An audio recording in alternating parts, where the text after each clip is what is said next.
There's got to be something about actual living, breathing, natural human beings that makes it the case that they're persons. Okay, now Kant's answer to that was what he calls rationality or reason. They have practical reason. In my view, that's insufficient. My answer is second personal competence. That is, they have the capacity to hold others and to be held by others as mutually accountable. Hello, my geeslings. This is Mother Goose Robinson Earhart here with the introduction to Robinson's podcast, number 74. And this episode is with my friend Stephen Darwall, who's Andrew Downey Orrick Professor of Philosophy at Yale University and John Dewey Distinguished Professor Emeritus at the University of Michigan. So Steve is a world-renowned moral philosopher. He's worked broadly across the ethical landscape, and he's made important contributions in a number of areas. So Kant scholarship, legal philosophy, deontology, and plenty of other areas. Now, I should point out I'm struggling very much because I'm trying to stare directly at the camera, because as I pay attention now to broadcasters whenever I'm looking at, I don't know, I guess I don't really watch the news, but I do see them occasionally. They always seem to make very penetrating, but at the same time, like pleasant and inviting eye contact with the camera, and it's very difficult to just stare at the camera for me. But anyway, in this episode, talking about staring and making eye contact, Steve and I start out by talking about his strabismus, which is a sort of visual impairment. Steve talks more about it, but I actually just learned that it comes from the ancient Greek Strabismus, which means to squint. But anyway, it affects the way that he quite literally sees the world in rather philosophically interesting ways. So that's what the conversation starts out with. And after we talk about that, we move on to violence and human dignity, second personal ethics, which Steve has really brought to the fore in contemporary ethical discussions. And you might want to check out his book on second personal ethics, which is The Second Person Standpoint, Morality, Respect, and Accountability. And then we also talk about Steve's work on the relationship between philosophy and the heart. And he has an upcoming book on the topic, which I'll be sure to point you to in one of these introductions when it comes out. I should also mention that this is Steve's second appearance on the podcast. His first was episode 48, 49, sorry, in which we took a very deep dive. Well, I suppose it couldn't have been that deep because we go all through the history of modern ethics, beginning with Hugo Grotius and international law, up through Hobbes, Hume, Kant, Bentham, and Smith, and then Marx, Kierkegaard, and Nietzsche. And okay, so clearly we couldn't have gone that deep, but it was a really nice crash course on modern ethics. I should also mention that for my benefit, reviews, comments, likes, subscribes, all of those are extraordinarily helpful. I have another channel, Robinson Eats, in which I, at this point, typically live eat a pint of ice cream on YouTube and Twitch every morning. And without any further ado, I hope you enjoy this conversation as much as I enjoyed having it with Steve.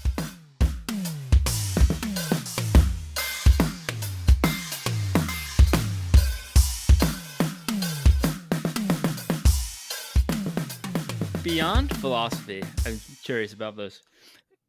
Your glasses suggest that this is the case, but do you have any other creative pursuits like art or fiction or poetry or anything like that? Creative, not so creative. I mean, I love art. I love to go to museums. My brother, my late brother, Randall Darwall, was a very well-known fiber artist. And he started off, actually he started off as a painter. In fact, when he was 14, he had a one-person show at the Whitty Art Museum in San Antonio, Texas, where we were growing up. And then he painted sets for theater productions, both when he was at the Cranbrook School outside Detroit, which I never went to. My father was the chaplain there, and he taught there. And Are then he you also, from Michigan? I'm mostly from Texas, actually. I mean, Oh, I think of myself as being from America because I was born in Virginia, lived 3 years in Virginia, lived 3 years in California, um, in first in a place that is called Arroyo Grande, which used to be very small. It's near San Luis Obispo, and then we spent a year in Los Angeles, and then but all of my schooling was in Texas. First in College Station, Texas, for 5 years, and then 7 years in San Antonio. But anyway, so Randy was a very accomplished artist. But I think I may have told you about my strabismus last time. Is that right? My eye thing about. no, Oh, I didn't. Oh, you didn't. okay. Because this actually turns out to be philosophically significant. Um, Oh, well, then by all means. yeah. So I was born cross-eyed, which is also a form of strabismus. Strabismus means you don't have binocular vision. I can't focus both eyes on the same thing at the same time. And so I can't make eye Oh, contact. huh. I can make obviously Really? yeah, online you can't make eye contact anyway. But in a classroom, for example, if I'm talking to somebody face to face, there's no problem. If I'm talking to somebody 5 feet away, there's no problem. If there's something salient that selects the person out as the person I'm talking to, there's no problem. But if we're in a classroom, as I often am, and people are around a table, let's say, and I'm trying to recognize someone, and they might have already asked a question, and I'm responding to their question, and they can get confused about to whom I'm responding, um, because it'll look like I'm looking one person to the right or one person to the left of them. So I don't make eye contact. Well, I'm pretty sure now, and I've written about this a little bit, that my interest in the second person standpoint, or what people in the 19th century called reciprocal recognition, two people simultaneously recognizing that they are relating to one another, uh, which is like eye contact, but I think of it as mind contact on the model of eye contact, that came about because of my strabismus. So, I've always been a little bit socially, um, how to put it, well, marginalized in a way, partly because my father was an Episcopalian clergyman, and what are called PKs, or preachers' kids, often, they'll have access to communities they're not really part of. So, for example, my father was, well, even the Cranbrook School is a good example, but where I grew up in San Antonio, Texas, my father was first an associate rector at a church called St. Luke's, and this was in a fairly well-to-do part of the city. And my father's salary was very small. In fact, when I first told him I'd be interested in going to Yale, he said, "Forget about it. There's no way we could possibly afford to send you there." Well, he didn't have to worry about it, because the way a lot of these schools, including Stanford, do things is they have need-blind admissions, and they'll give you sufficient financial aid. But anyway, I was, I really wasn't part of the social class that my classmates were in, by and large. So I've always been sort of a participant observer, always a little bit on the outside, and that's been a function of the strabismus. But also, I've had to think about this phenomenon of reciprocal recognition, and that's what got me thinking about the second person standpoint. But anyway, Randy, it turns out, had a less extreme version of the same condition, and I was reading an interview with his husband, who, Randy died, I think it's now 5 years ago. This is on the occasion of a huge exhibit of Randy's work at the Racine Art Museum, which is I think it claims to be the largest, most important American craft museum. They have 125 of Randy's pieces there. And so there's this big exhibit. And so in the catalog, there was this interview with Brian. And I found it incredibly moving. I told Brian about this, that Randy also had a strabismus, and he had to move from painting in oils on a two-dimensional canvas to work with fibers because he could feel the depth with the fiber in a way he didn't really have a feel for the depth in his painting. But yeah, so Randy has most of the creative. They're three kids well, it's complicated. My father and my mother had three children: Randy, me, and my sister Mary. Mary also is quite creative. She in the last 20 years, she's been designing jewelry. And if you Google Mary Darwall jewelry, you'll find a lot of stuff of hers on the web. If you Google Randall Darwall, you'll just find all kinds of things. I mean, there was a PBS show, Craft in America, where they did a session on him and Brian, his husband. They did things together towards the end, the last 20 years or so. But me, I used to draw football players. There were two football players I used to draw. One was Dickie Magle, who played for the Rice Owls in a time when Rice was a very good football team. And they were in the Cotton Bowl. This was back in the day when there was something called the Southwest Conference. This is the 1950s and early 1960s.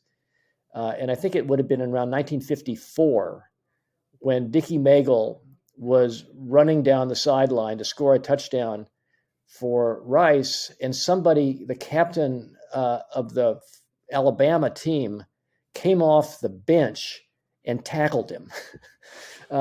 Never happened before, maybe never happened since. What do you do? Well, the referees awarded him a touchdown. Anyway, I was a fan of Dickie Magle, and so I used to draw him. But the one I used to really draw the most was, and I drew them exactly the same. It was like stick figures. It was about that complex. The one I used to draw the most was a guy named John David Crow from Spring Hill, Louisiana, who went to Texas A&M. So I was a big Texas A&M fan. But no, my life my creativity has never been visual. I mean, I was a musician. I played trombone pretty well, actually, through college. Mostly, it's like with many things. I peaked at about the age of 13 or 14, though I was still first chair trombone in my high school band, which was, we were something. I mean, our band director had been president of the American School Band Directors Association, and we had won what was called sweepstakes 25 years in a row, and so on. So there was a big band tradition at Alamo Heights High School where I went. So music, yeah, I've played music. I love to sing. I love to dance, actually. I've got pretty good rhythm. I can do some James Brown moves. Not as well as David Velleman, by the way. If you ever talk to him, you should have him dance. He's quite remarkable. He actually took ballet as well and drum. But that's about it. My wife, Laura, is an artist.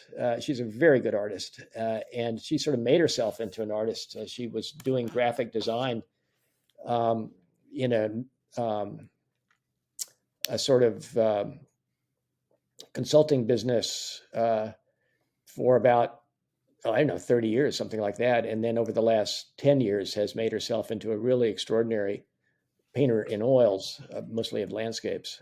But I've had creative people all around me. My creativity is in my head with philosophy. I like to think of what I do in philosophy is reasonably creative.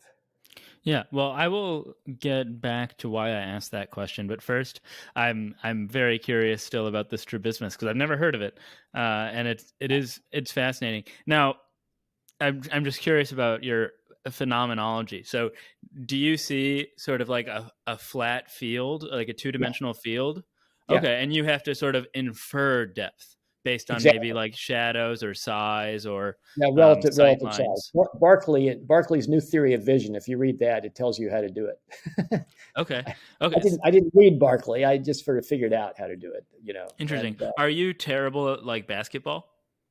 And what now? Basketball. Now here's an interesting thing. If I now go onto a court and try to shoot free throws, or God forbid, like things behind the arc and so on.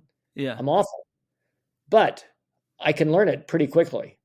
So I was not a bad basketball player, actually. I could sink, I don't know, 80% of my foul shots. I never played organized basketball, except I was on my church league team, a terrible team. Hmm. But I did play a lot of pickup basketball, especially when I was at the University of North Carolina at Chapel Hill from 1972 to 1984, when they had all those great Dean Smith teams. Michael Jordan, James Worthy, Walter Davis, Mitch Kupchak, et cetera, et cetera. And I would go at lunch and play pickup basketball in the Woolen Gymnasium for about an hour or so. And it wasn't half court, it was actually full court, but it was full court, not quite a full court. It was sort of a smaller full court. And yeah, I'm a dogged defender, and I had a way of sort of backing my man into. There's a guy named Elvin Hayes who used to play for the Houston Rockets. I had a kind of Elvin Hayes game where I'd back him in, and then I'd do a sort of turn around to bank a shot off the glass.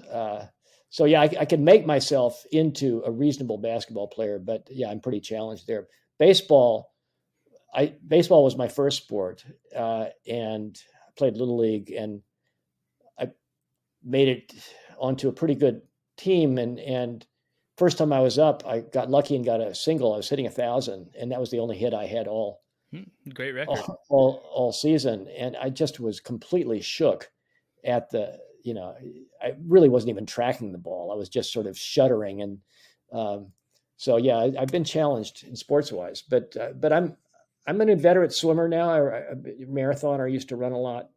Yeah, you mentioned 1,700 yards this morning, which is right. That's right. Very impressive. Now, last question about the strabismus.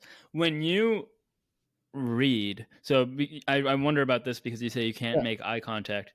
Now, are you unable? So it's difficult maybe to compare phenomenologies, but I can very much focus on like the F that's on my screen and almost sort of discount everything else. Are you sort of just looking at the page, but it's kind of almost unfocused and just out of your periphery, you're sort of tracking the words?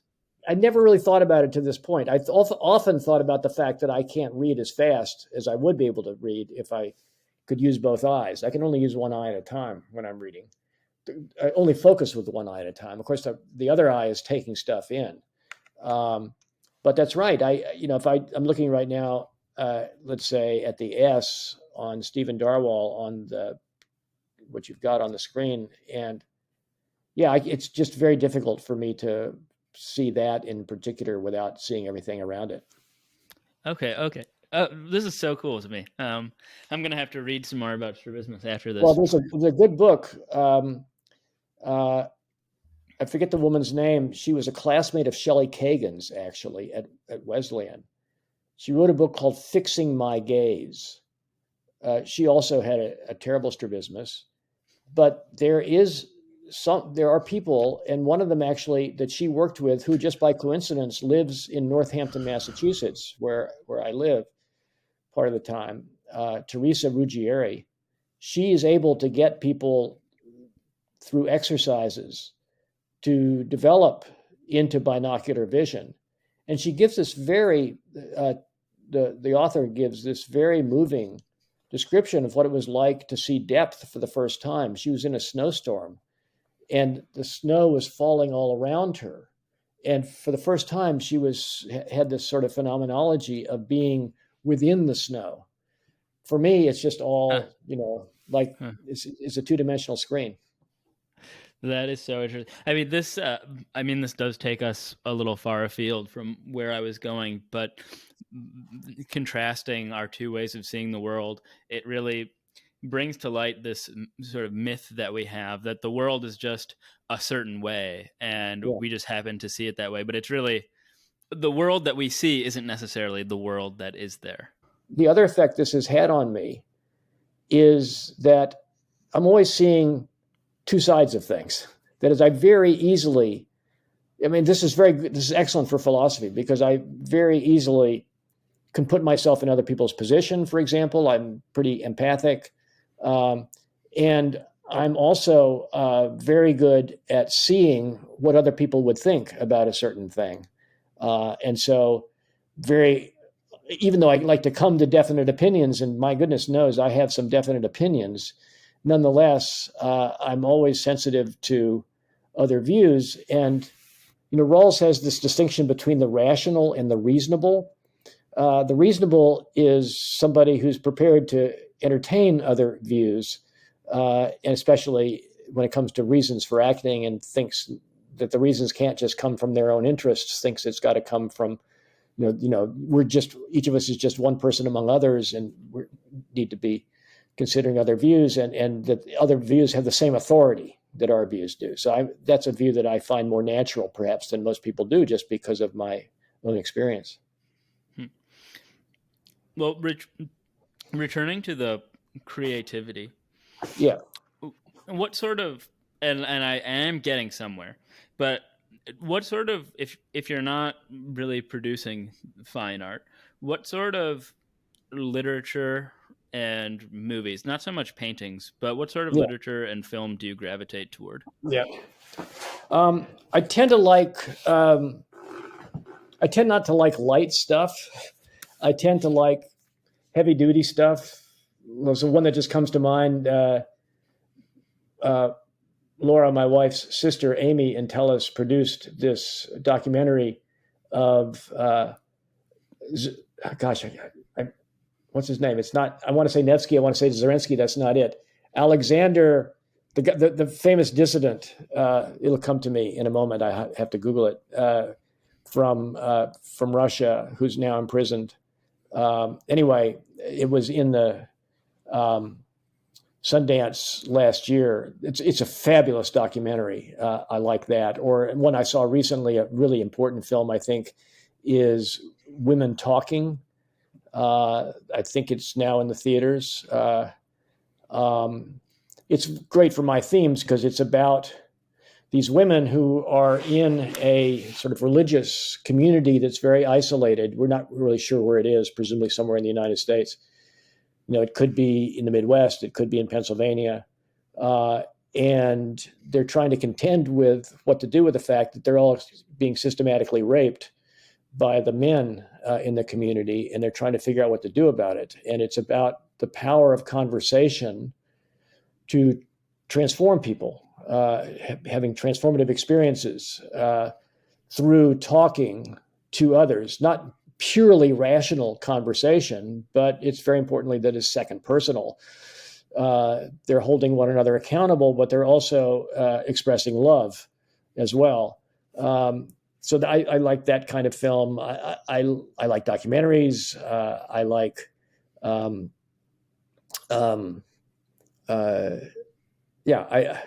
I like film noir. I like things that are sort of dark. Reality based. I'm a kind of reality junkie. I think it's a function of growing up with a schizophrenic mother and needing to make sense of the world and using philosophy to make sense of the world, but really needing to track the way the world actually is. So that kind of movies. What do I read? I read a wide range of things. Right now I'm reading a really wonderful book by a friend of mine, Tracy Kidder, who wrote Mountains Beyond Mountains about Paul Farmer, who recently died from Partners in Health. But this is a book called Rough Sleepers about homeless people in Boston, and a doctor named Jim O'Connell, who's been working with them for the last 30 years. I read a lot of history around slavery and white supremacy, and gave a course on the morality of reparations that was based on reading I did over a 10 or 15 year period. I just really get absorbed in things. Yeah, well, the last readings that you mentioned sort of go in the direction in which I was taking this question, but I was curious. I thought that maybe if you were doing a lot of fiction writing, or maybe if your the movies that you liked or books you like to read were very sort of personal character studies. I was wondering if your creative interests or work might have really formed sort of a testing ground for your philosophical work? If you were doing sort of pre-theoretic work in your like creative life that then turned into your more mature philosophical writing? Yeah. Well, so there's definitely an interaction between the two, but I think the direction goes the other way usually. I mean, I'd say it goes back and forth. So I'm frequently finding really excellent examples of what I'm trying to talk about in what I'm reading. And then that'll deepen my theoretical stuff. So I do think of the fiction, for example, but not just fiction, also historical stuff, as a kind of laboratory for my theoretical work. Yeah, I mean, here's an example. J.M. Coetzee is somebody who I really hadn't read until like 3 years ago, and now I just can't get enough of him. And so most recently, I guess I read his The Lives of Animals, which was a couple of Tanner lectures that were written in the form of a novel. And there's some really wonderful stuff about rationalization and not being able to sort of see what's before you because you've got sort of motivated ignorance. Yeah, that. So, yeah, I mean, it's very important for me to read. Reading is, I like doing it a lot. And well, you chose the right profession for that. Yeah. But yeah. Okay, enter philosophy. And Yeah. here right now I don't really have a question, but it's something that you wrote, and I'm hoping you'll explain it to me. And Yeah. what you wrote is, it's quite simply, there are deep connections between the concepts of violence and the distinctive kind of value we suppose human beings to have, a Right. dignity that grounds basic human rights. So I'm wondering Right. what the connection is between violence and Right. human rights, and how you're in general philosophically exploring this connection. Right. Can you remember where that is? I can't remember. I remember having the thought, and I remember teaching a course. Maybe that's it on Yep. violence. Yeah. Yeah. Yep. Yeah. That's it. Okay. Yeah. Right. So it's not violence per se. It's sort of the concept of violence, the concept of a distinctive kind of violence, a violence that dehumanizes or depersonalizes someone. So think of modern chattel slavery, for example. Um, um, Modern chattel slavery requires the concept of the equal dignity of persons. So this is something that Charles Mills has pointed out, other people have pointed out, that at the very time that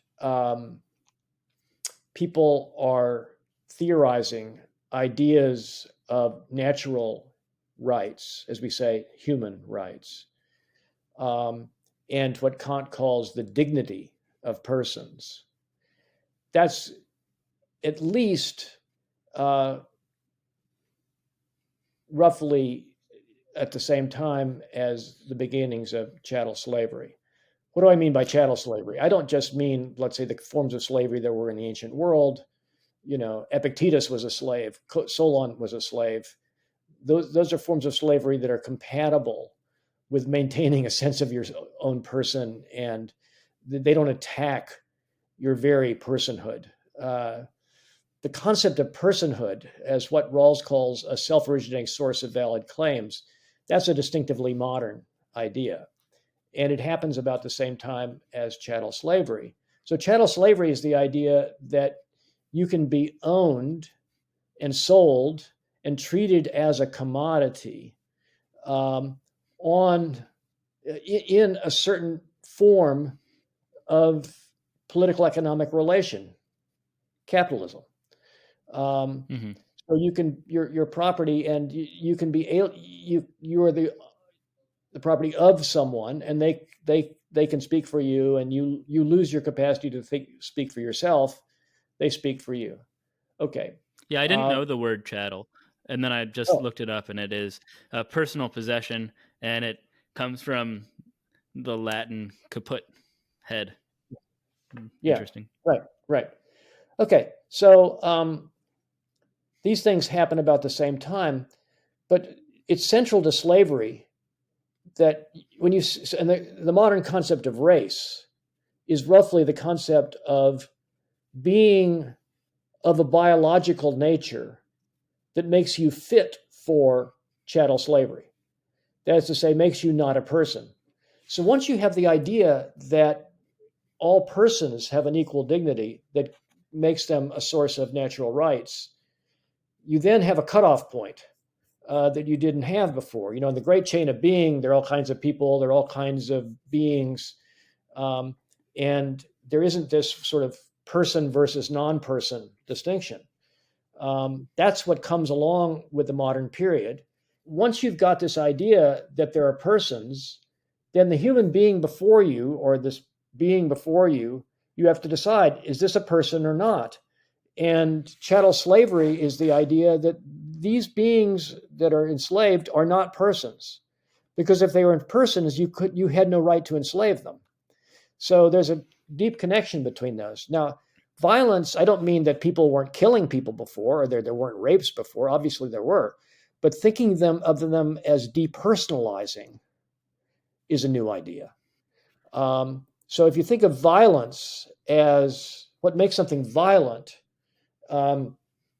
is that it involves a sort of denial of someone's person, then you see the connection between the two. So one way to think about it, think of rape, okay? Rape is a violation, okay? Violation of what? Well, someone's bodily integrity, of course, but not just that. It's of them as having a voice, a will, a say in it. Doesn't matter what you think. I get to dictate what's going to happen with your body.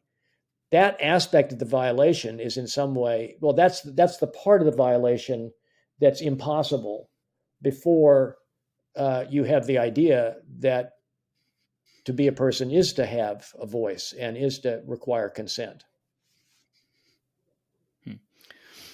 And what then composes or determines a person? Where are we now with that? Yeah. So let's distinguish between the person in the normative sense of a being with the kind of dignity that Kant talks about, having the dignity of persons. I mean, dignity, is a very ambiguous term, and people can carry themselves in a dignified manner, or they can be undignified. And we talk about the dignity of office and so on. There's been a lot of good stuff written in the last 20 years about dignity. I mean, in particular, this idea of dignity as a grounding for rights. Okay, so that's the normative concept of person, okay, that connects up with, so persons have a distinctive kind of value. They're not just beings to be loved or beings who can be useful in various ways. They're beings to be respected in the recognition sense. Now, the question then is, what is it that fits someone for that normative status? Because there's got to be something about actual living, breathing, natural human beings that makes it the case that they're persons. Okay, now Kant's answer to that was what he calls rationality or reason. They have practical reason.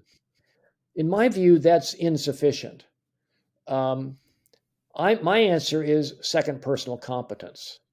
That is, they have the capacity to hold others and to be held by others as mutually accountable. They can hold themselves accountable, they can hold others accountable. So this is where the Strawson stuff comes in. In order to be able to be in what Strawson calls the participant stance, we have to be able to relate to others as equal beings capable of taking up the participant stance. And we take it with respect to each other, and we take it with respect to ourselves. And that involves the capacity for a certain kind of perspective taking, but also the impartial regulation of that perspective taking, being able, here you and I were speaking, we can hold one another accountable in our conversation, but we do so not just from our own individual perspectives, but also from a perspective we assume that's somehow impartial between the two of us. So that's the underlying set of psychological capacities that are necessary to be held accountable. Okay, are they necessary to have rights? Well, that's an important normative question, and actually, I don't think it is necessary. I mean, obviously, very young children have rights. Other animals arguably have rights.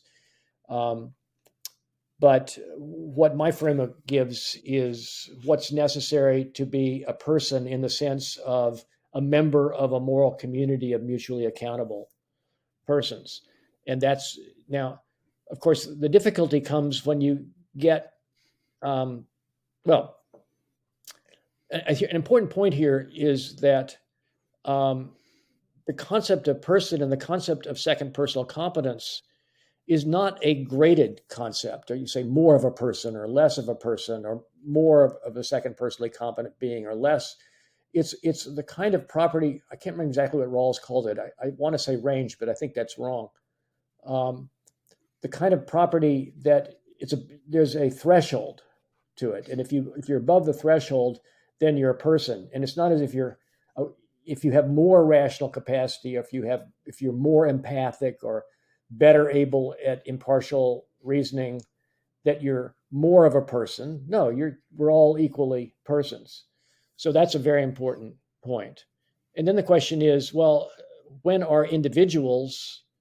they have that capacity? Well, that's an empirical question. And it doesn't happen like, that in the flick of an eye. Well, a baby doesn't have that second right. personal competence. Right. So we can say clearly the baby doesn't.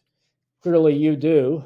Something happens between when you're a baby and when you're in your current state, and it doesn't happen all at once. There's not, but there's a lot of really interesting stuff about what our obligations are to young children, for example, or Chris Korsgaard about to other animals.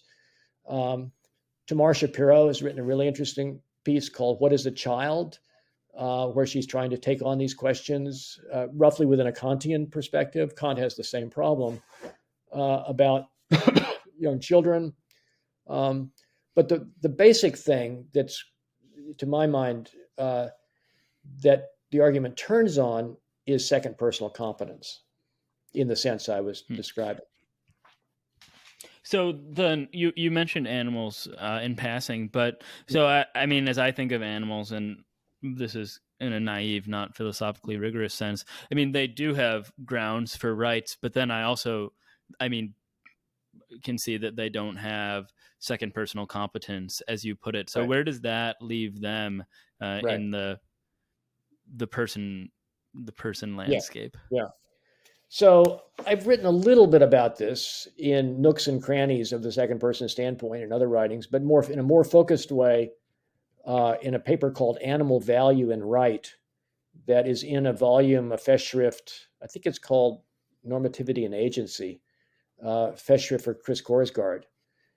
So Christine Korsgaard wrote Fellow Creatures, which was her attempt to show how within a Kantian framework, you can ground obligations, not just with respect to other animals, but owed to other animals.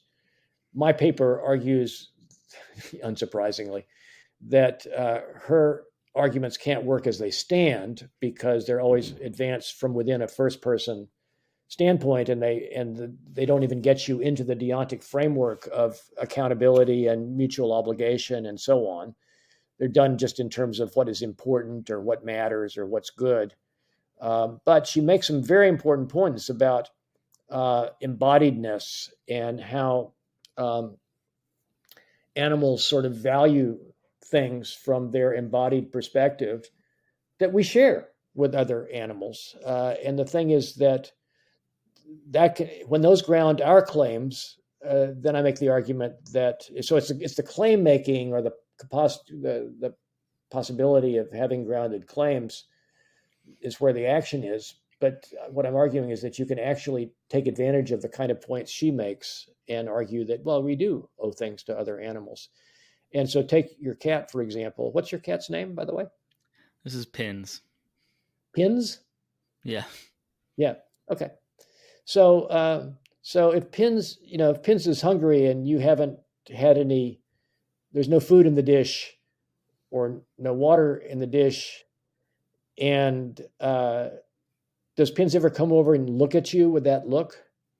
Yeah, I mentioned that I spoke to Tim Maudlin before we talked, and she was making a major racket and kept meowing and jumping all over me, so I had to pause to throw some chicken in there. Okay, that's second personal in a sense. That's proto second personal. It's like, what the fuck, Mm-hmm. Come on, Mm-hmm. where's my? I'm hungry. And let's agree that simply a desire being frustrated is not in the ballpark, but they're expressing the desire frustration to you. Okay. And they obviously have some special, and it's clear from the way you're petting the cat that you guys have some rapport, you have a relationship, Yeah. There's something like love, I think, that goes Mm-hmm. on. I know certainly with my dog, Coco, or Laura's, I should say, got to get that straight. It's our dog's name is Coco, and it's Coco Darwall Radwell. Laura's last name is Radwell. And so she, it's her dog, but I have,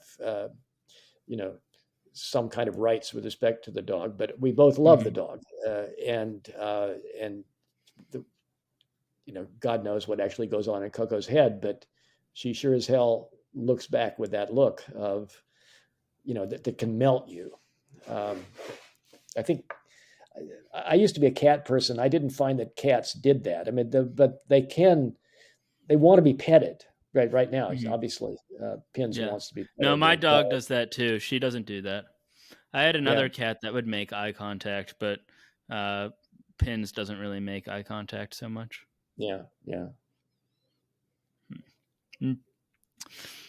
Now, maybe you don't think about this too much, but I am curious about it because it's important within the legal system. And so the legal system certainly treats corporations as having a ground for rights, and maybe in some sense they have second personal competence. I mean, they should have some accountability. Are they? And I think our legal system actually does refer to them as persons in some cases. Do they? Go ahead. John Roberts made this point in whatever terrible decision it was that held that you couldn't, the federal government couldn't constrain contributions of corporations, political contributions, corporations are persons too.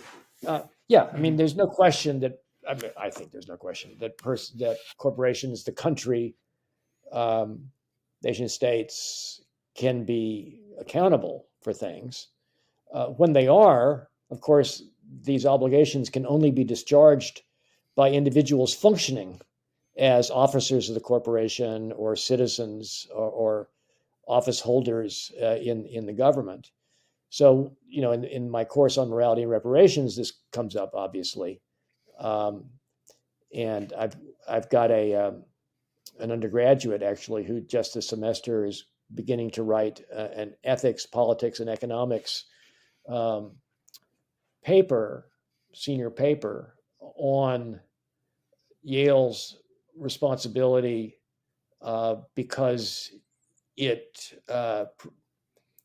posed itself as an obstacle to the development of a black college in Connecticut back in the 19th century.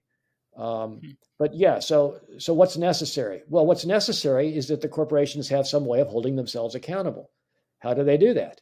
They do that through its officers. So I think a good example here is like with Title IX legislation, universities now have to have Title IX officers who function to hold the university accountable for complying with Title IX. And there's a whole sort of bureaucratic framework in the Title IX office. There's a main person who has a major responsibility, and they have a staff, and and there are various rules that they operate under, and so forth and so on. So I don't think there's any problem at all with them holding themselves accountable. How do they do it? They do it sort of the way we do it. That is, they figure out what the legitimate demands are on them, and then they demand of the institution that it comply with them. And if they don't, then they apply sanctions. They'll make public. They're required to make public all of the statistics about how many forms of sexual misconduct and so forth and so on there have been, and so on. So that seems like, we're beginning to think through and have made some progress thinking through how governmental entities can hold themselves accountable. And I think with corporations, it's not very different. The only difference is that corporations are not in the same way creatures of the people, but they are finally accountable to the people. So Liz Anderson's just done some wonderful stuff she has a book called Private Government that came out of some lectures that I guess 10 lectures she gave at Princeton on how corporations govern their workers tyrannically and without, it's especially in the last 30 years, ever since, well, maybe it's not 30, maybe it's 44. In 1980, Specific. Reagan's elected, and then a lot of this, unions start to go away, and a lot of the labor relations legislation starts to get decimated. And that's something that people are thinking about. My son Will actually is thinking about this, sort of the political economy of corporations and other, and not just corporations, but in the new economy, where there are just all these different forms of economic activity, the gig economy and so on, and people work in different Uber drivers, for example, or people who work for, is it DoorDash, that sort of thing. This is an area that's ripe for theorizing and political action. And returning to violence and human dignity as opposed to corporate dignity, is the idea roughly that, so it's important in its own right to explore the connections between the concept of violence and human dignity. But after exploring those connections, if you're going to be making some sort of positive argument, is it that it is wrong to commit violence when that violence is against a person? Well, I think it just follows from the concept of personhood. Yeah, right. Other things being equal, there are situations that can justify it, I suppose. Would have been justified to kill Hitler? Yeah, I think so. But why does it follow from the concept? That isn't clear to me already. Yeah. Well, so what's the concept of a person? It's the concept of a being who has the kind of value that grounds natural rights. What natural rights? Well, among other things, the right not to be killed, absent a justification that in principle the person who's being killed could accept if they weren't in the respective position that they are. Now exactly when is killing justified? That's a very complicated normative question. In my view, killing is never justified as a form of punishment. I do think it can be justified, for example, in wartime, self-defense, I believe in. I believe in the right of the Ukrainian people to kill in the prosecution of their defense of their own country. So there's certainly, and it would have been justified to kill Hitler and so forth and so on. But it's true of Hitler as well, that Hitler had a defeasible right not to be killed, and by virtue of being a person. Okay. So now I'm going to apologize in advance if I'm being extremely obtuse. I'm not trying to be. I'm trying to get a handle on this. But why is it that being a person grounds these natural rights? So what is it about personhood that connects to them? Okay, good. Yeah, so I haven't really said anything about that. So here, I find the best way to think is in some form of contractualism, either Rawlsian or Scanlonian or some other flavor that's in that same ballpark. So what rights do we have? That's the question. We grant that we're a person, we grant that persons have natural rights, but what rights? Okay. Well, trivially, a right to be treated as persons. Okay. But what does that involve? Well, some easy cases are crimes where an essential aspect of them is depersonalization. So I mentioned rape before. So rape is not just appropriating someone's body without authority. It's also, and it's also not just going against their will. It is a very, it's in a way, it's a kind of torture. There's a very interesting paper on torture that David Sussman wrote. I was going to ask you about torture, so great. Yeah, around the time of Abu Ghraib and stuff coming out of Iraq, when he was pointing out that torture uses a person's body against themselves. So, interesting way of putting it. Yeah, so there you are, and you're undergoing waterboarding. And all of your natural instincts, of course, are to try to survive and to give in and so forth and so on. But that's not what your rational self wants you to do. And now you're divided against yourself. Well, I think something like that happens with sexual violence as well, because it's not just like somebody takes something of yours. They're taking part of your body, but they're also taking part of your embodiment, and they're taking part, they're making use. I'm sorry. I probably should drink some water here. You want to give me like 2 seconds and I'll go and get some water? Sure. Yeah, go for it. Thanks. So back on the question of what grounds natural rights, let's agree, let's say that our dignity as persons grounds natural rights. Okay, how does it do so? Well, the basic thought is, say the Rawlsian thought, to be a person is to be a self-originating source of valid claims. What I mean by that is everybody has the same basic second personal authority. That is the authority to make reasoned claims and demands of one another. Okay, so then what demands are reasonable or legitimate? Well, those are the demands that could be seen to be reasonable or legitimate from a perspective that was impartial between beings so conceived. So you can see how this would feed into a sort of Rawlsian picture of trying to imagine a perspective, say behind a veil of ignorance, where we abstract from our personal differences. That language actually is also in Kant's idea of the kingdom or the realm of ends, and consider what it would be, what in terms of the interests that people have as independent but mutually accountable beings, as beings who can live their own lives and who can have in that way autonomy, but who are accountable to one another in respecting their capacity for autonomy. What more specific principles for mutual accountability would you choose? And Rawls does it in terms of a choice behind a veil of ignorance, in terms of these interests.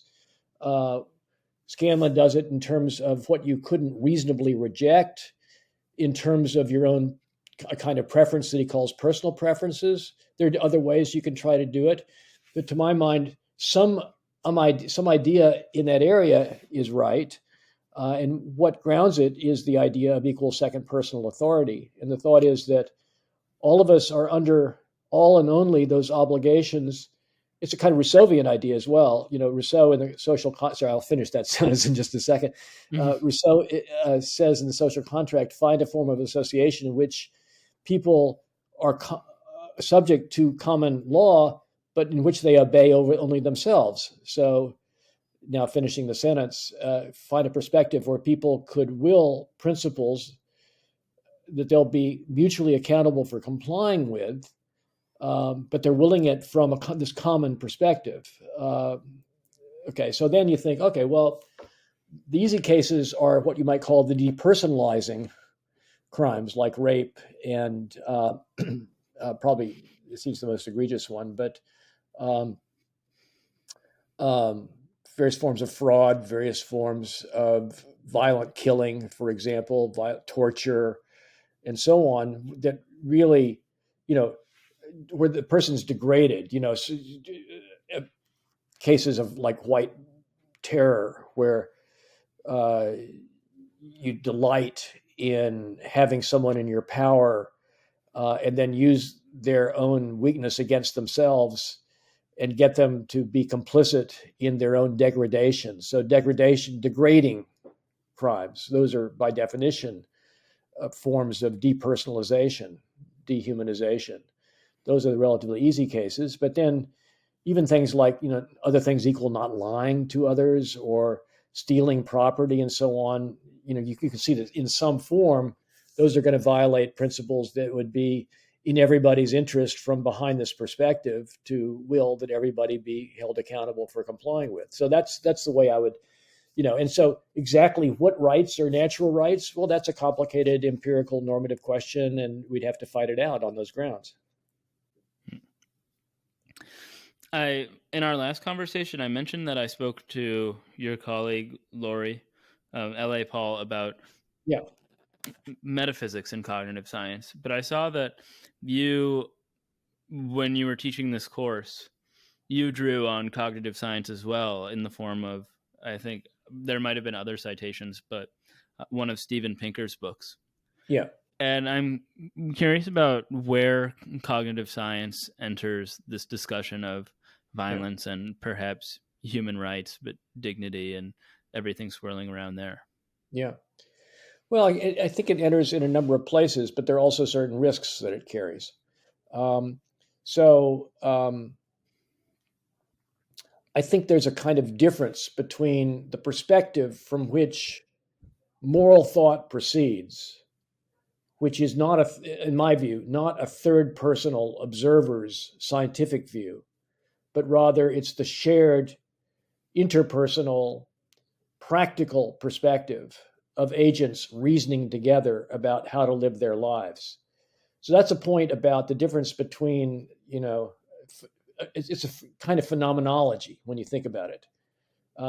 What's of interest is not our phenomenology is viewed from outside. What's of interest is a certain kind of phenomenological point of view. That said, to take up that point of view, this is basically Strawson's participant stance. To take up the participant stance adequately, we have to always bear in mind that we are embodied natural creatures who are subject to various kinds of, that there's a causal story to be told about how we make decisions, about implicit bias, for example, about automaticity, about, two-track, thinking fast, thinking slow, about different parts of the brain, about evolution. I mean, I taught a course on morality and evolution where the question was, oh, really? Yeah, that was last semester. And so I'm very interested in the work of Michael Tomasello, who's a psychologist now at Duke. And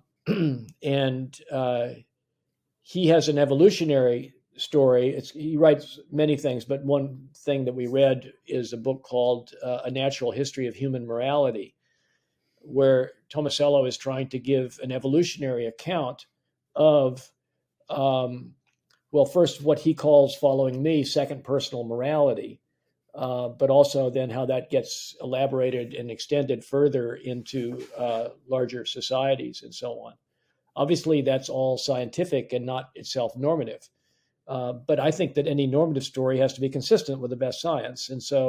And moreover, not just any moral philosophy has to be consistent with that, but we as agents under some obligation to be informed and to inform ourselves about the best science about this. So take the phenomenon of implicit bias. And I realize that's a contested phenomenon in various ways, but there's some form of it that I think is relatively uncontroversial. Just bias in general, just that, we always think from our perspectives and not think about our perspectives, and there'll be various facts about our An perspectives. important Privilege, distinction. yeah, that's right. Um, Privilege, or it could be male, female, it could be, racial, it could be gender, it could be class, it could be Michigan versus Ohio State, it could be Stanford versus Cal. Uh, there's just, in group, out group, musical tastes, whatever it is. And so, to the extent that my actual decisions or my actual reasoning is reflecting those biases in ways I'm unaware of, well, that's something I need to know about. And one of the things I like about this idea of the second person standpoint is the best way to find out about it is to talk to people and have them be a check on us. In the most difficult cases, call us out, point out to, I'm sorry, that's just, you think that only because. Yeah. Is there anything in particular, though, from the cognitive science literature that directly touches on the violence that comes to mind? Well, so you mentioned Pinker. Of course, I don't think of that as much of that as cognitive science. I think most of that is sort of historical studies of ways in which, as he says, violence is declining over long periods of time. Though, my God, I mean, mass gun violence in the United States. I mean, here just yesterday, today's New York Times, there have been 33 mass killings this year. So Wow. what's today? Not even that many days. Right. That's right. Yeah. 23 days, 33 mass killings. Okay. Now, it's hard for me to believe that's in decline. There's a certain kind of copycat, internet-fueled, gun-fueled form of violence that I doubt is decreasing. But overall, let's agree with him that a lot of violence is decreasing, and he gives some pretty, it seems to me, plausible analyses of what's led to it. The decrease. A lot of it. Oh gosh, I mean, part of it. There's a great book by Albert Hirschman called "The Passions and the Interests." He was an economist. This book was probably published back in the 1980s about how, before Hume, the focus is on how to rein in violent passions. And Hume talks about with commerce. Adam Smith is good about this as well. I think we talked about this a little bit last time, the way mutual respect comes in between strangers, just trying to make deals with each other. And Pinker writes about this.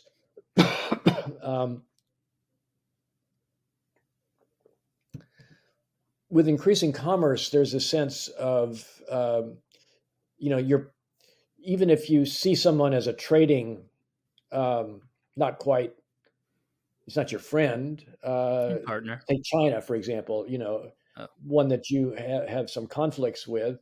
Nonetheless, to the extent that you trade, you can see that you have mutual advantage in doing things together. So it's a win-win situation, whereas before there were fewer win-win situations. And so your best way, so competitors were better killed, whereas now we don't try to kill competitors, we try to trade with them and come off better. So that's one sort of phenomenon. This was what was known as the doux commerce, D-O-U-X, soft commerce idea. So in Hume, it's the idea that redirected self-interest in practices of what he calls justice make it possible for us to have a mutual advantage that we wouldn't otherwise be able to have. So that's part of the story. Part of the story is political economic change, which helps to drive political philosophical change. And then we start to develop these ideas like equal dignity and natural rights, and that certainly has an effect. And it is this remarkable thing.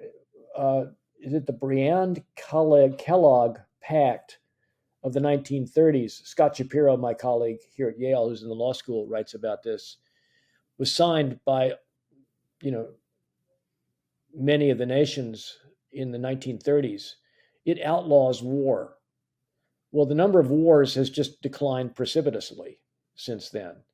Um, and it's not that it doesn't happen. I mean, obviously, right now we're in the midst of a war in the Ukraine, and there are little wars all over the place. But the kind of war that World War II was, it's kind of difficult to imagine that occurring now. And part of that has to do with nuclear weapons that it's very hard to use in a strategic way. But then you threaten their use, and then that tamps down various forms of violence. But no, I think I found, there are lots of things about Pinker's work I'm not so thrilled about, but I thought in general that's a good book, and I had my students read it. Okay. Well, without any further ado, we touched on this a bit. I mean, it's always been in the background, even in our first conversation, and certainly today. But one of your most important contributions to philosophy is this idea of second personal ethics, and Right. I don't think that we've really introduced just what that is. So, what is this idea that you came up with that is second personal ethics? Yeah. So I'll tell a little story here first about how I sort of came to these ideas. Please. Other than We know that it has something to do with my business, right? Yeah, but I didn't reason directly from that. I was just primed, to sort of it say, took the place of the fiction writing that you might have been doing. That's right. So about 25 years ago, I agreed to write a history of ethics that only now I'm beginning to bring to the world. So, the first volume of this 2-volume work that we talked about last time, Modern Moral Philosophy from Grotius to Kant, that's going to be published this year. And then the second volume, I have a grant now to work on next year, and I'm hoping to finish it within 2 or 3 years. And that's Modern Moral Philosophy after Kant. Well, I initially signed the contract on doing this with Cambridge Press about 25 years ago. I got a grant from the NEH to do some reading to put me in a position to write. So I'd already written The British Moralist and the Internal Law. I knew pretty well, I was pretty good on the 17th and 18th century. Didn't know enough yet about Grotius or about Pufendorf or some of these other things, but I sort of knew where the bodies were there. When it came to the post-Kantians, I knew nothing about Fichte or Hegel. I mean, I knew a little bit, but I never tried to come to grips with them. So I started off reading Hegel, and there's this, Alan Wood has a wonderful book called Hegel's Ethical Thought, and he has a chapter on Fichte, and there's a subsection on Fichte on recognition. And first time I read this idea, the idea is this, that Fichte's idea in the Foundations of Natural Right, that it takes what Fichte calls a summons or an Aufforderung from another person to get a conception of yourself as a free agent in the sense that's relevant for moral and political thought and philosophy. And the basic idea is, we live lives from our own perspectives, not thinking about our own perspectives, but rather reasoning from the desires and beliefs that we have. This is a phenomenon that I'd written about to some extent in Impartial Reason, the first book I ever wrote in 1983, but it's also very nicely brought out in a paper by Philip Pettit and Michael Smith called The Backgrounding of Desire. The idea is that your desires and beliefs are in the background, so you're taking as a reason not the fact that you desire something, you're taking as a reason features of the objects that you desire that seem desirable in virtue of your desire. So I like to tell the following little parable to get across the Fichte thought. Okay, so I see an apple on a tree. It looks desirable to me. I have a desire to eat it. I think it'd be good for me to have the apple because it'd be good for me to eat the apple. So far, so good. I'm not thinking about there being a reason to eat it because I desire it. I think there's reason to eat it because it'd be good to eat it. Okay. Now I see you there, and I see you looking at the same apple. Mm-hmm. Now, so far, I'm just seeing you. I see that you're looking at it with desire for it, and I'm seeing you then as a potential threat to my having the apple. Okay. A So, very so real far, threat. it's just, it'd be good for me to have the apple, be a bad thing if you impeded my having the apple. So I'll try to prevent you from impeding me to have the apple so I can have the apple. Okay. And maybe you see me the same way. Okay. And I might even have the thought, you're someone just like me. Okay. But I'm not having the thought that I have any right to it or you have any right to it. It's just, no, it'd be good for me to have it. And I can perhaps see that you think it'd be good for you to have it. Now I've got a little bit of a problem, which one of us is right. But suppose what happens is you look at me and we make eye contact and you gesture to the apple saying implicitly, I want the apple, and maybe you're saying something like, so let me have the apple, or or try and stop me or something like that. Now, if it's try and stop me, then we're just operating strategically to see who can best get the apple and prevent the other one from having it. But if you look to me with let me have the apple, now you've issued an Aufforderung, a summons to me. And now you're purporting to give me a reason to let you have the apple. What is it? You want the apple. Okay. Now, what do you think I'm going to think if I see you saying to me, I want the apple, so you should let me have the apple? You're going to think the exact same thing. I want the apple, so let me have it. Exactly. Right. So for the first time, I see my will as a source of reasons for me. And I see myself as capable of responding to reasonable claims and demands.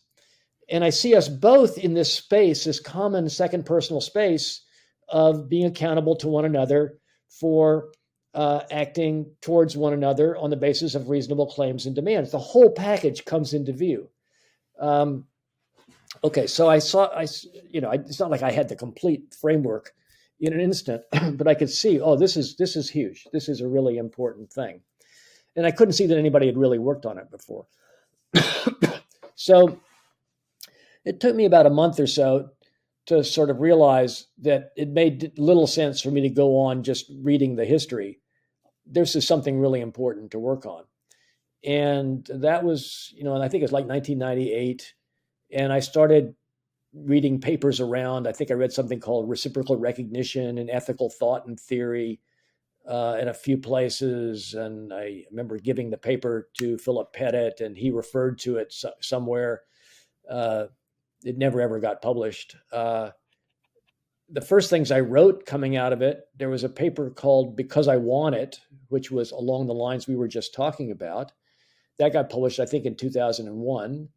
And I published, I gave the presidential address to the Central Division of the American Philosophical Association, a paper called Respect and the Second Person Standpoint.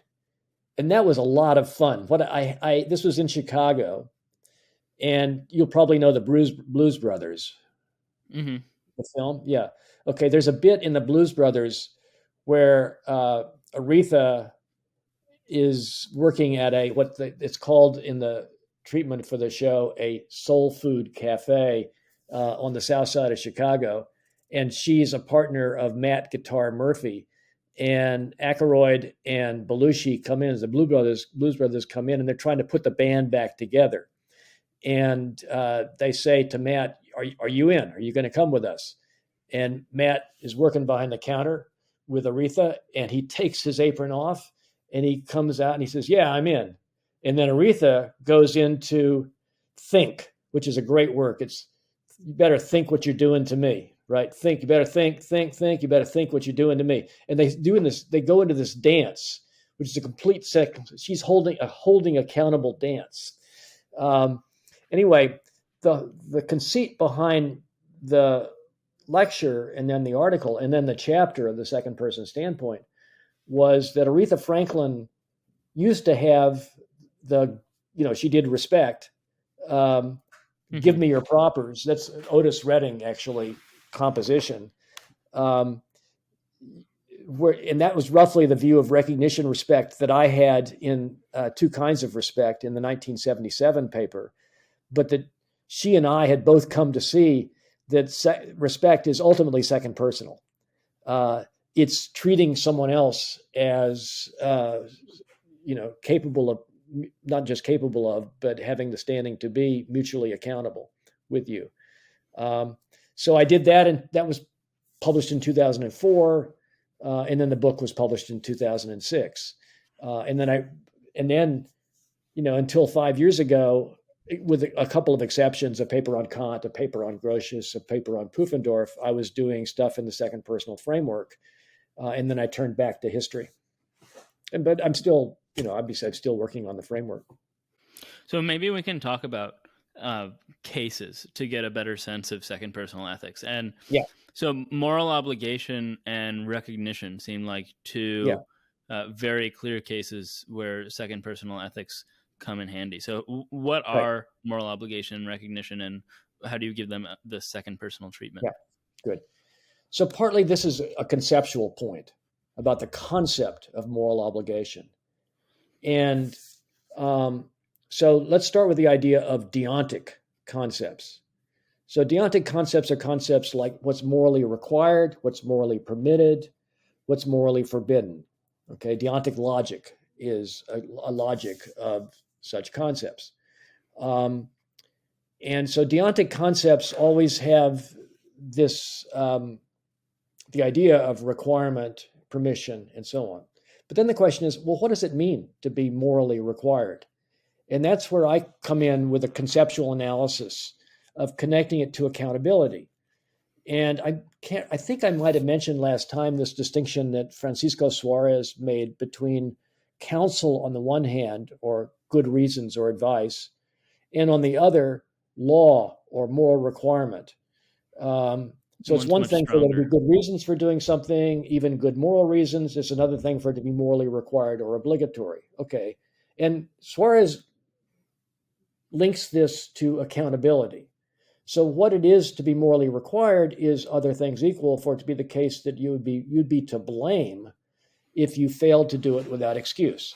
So that's the sort of central conceptual thesis.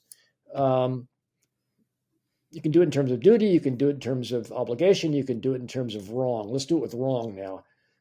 What's wrong? What's wrong is what violates your duty. Okay. But what is it for it to be wrong? Well, it's a conceptual truth that if something's wrong, it's an act of a kind that it would be blameworthy for you to do without excuse. Okay, so if you buy that. Now then, the question of what's blame? Well, blame is this reactive attitude. And that's where Strawson comes in. So reactive attitudes always have this second personal character. They're always held from a participant stance. They always involve implicit address. They always, in the deontic ones, implicitly address demands. They hold the other accountable in a reciprocal way. So they always come with what I call an RSVP. You implicitly make a demand of the other, but you're acknowledging that they're in the very same position to make a demand of you in an exactly similar situation. Okay, so then that's what yields the thesis that all deontic moral notions are second personal notions. And they all generate what I call second personal reasons for acting. So that's how it works in the case of the deontic moral concepts. And recognition comes in there, but because what it is, well, when you hold someone accountable, you're implicitly recognizing that you're both moral agents. You're mutually accountable moral agents. And this makes me wonder, so you just said I'm all deontic moral notions are second personal notions. And what this makes me wonder, though, is, but can't we have moral obligations to ourselves? And I wonder if what you're going to say is that this is still second personal in a sense, because in my own personal monologue, I mean, I'm not explicitly using second person pronouns like you.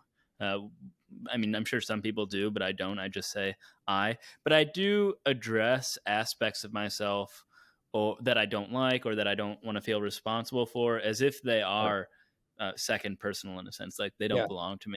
Well, that's interesting. Yeah. So there are a couple of people who've tried to work this out. Paul Schofield has a book, I think it's called Duties to Self.